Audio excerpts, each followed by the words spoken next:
काजल Qadri perfume, तो इस आदमी की एडवर्टाइजमेंट आपने यूट्यूब इंस्टाग्राम पे जरूर देखी होगी।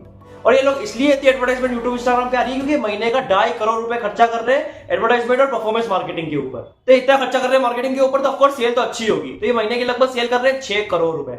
सेल्स लास्ट मंथ हमने 6 करोड़ किया था। 6 करोड़ सेल करने के बाद और 2.5 करोड़ तो मार्केटिंग के फूकने के बाद, तो ये महीने का नुकसान खा रहे हैं EBITDA -5%। और उन्होंने लोन भी ले रखा है 6 करोड़ का।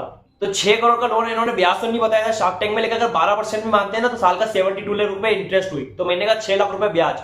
तो महीने का 5% EBITDA नेगेटिव होने के बाद 30 लाख का नुकसान और 6% ब्याज। 5% नेगेटिव EBITDA 30 लाख का नुकसान करने के बाद और 6 लाख ब्याज बढ़ने के बाद ये महीने का लॉस खा रहे हैं 36 लाख रुपए।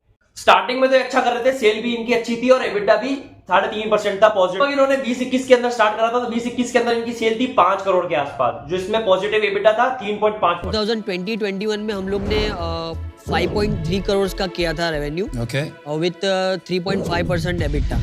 उसके अगले साल इन्होंने सेल लगभग डबल कर दी और EBITDA कम कर दिया। तो बाद में इन्होंने 21-22 के अंदर सेल करी 10 करोड़ और EBITDA लगभग 1 से 1.5% था। 2021-22 में हम लोग ने 10 करोड़ का रेवेन्यू किया था विथ 1.5% EBITDA। उसके बाद वापस सेल डबल हुई 20 करोड़ 21-22 के अंदर, जो लगभग था 20 करोड़। और 23-24 के अंदर इन्होंने परफॉर्मेंस मार्केटिंग इतनी ज्यादा करी कि स्केलिंग लगभग पहुंच गई महीने की 6 करोड़ की सेल पे। लगभग साल का ये प्रोजेक्टेड बता रहे हैं 80 से 90 करोड़ और EBITDA नेगेटिव 5%। ये साल का लगभग नुकसान करेंगे लगभग 2 से 2.5 करोड़ के आसपास। इसलिए विनीता ने सिर्फ एक शर्त पे इन्होंने पैसा देना स्टार्ट करा कि तुम मार्केटिंग कम करोगे और पॉजिटिव पे आओ। My offer is 1 crore for 1% of the company.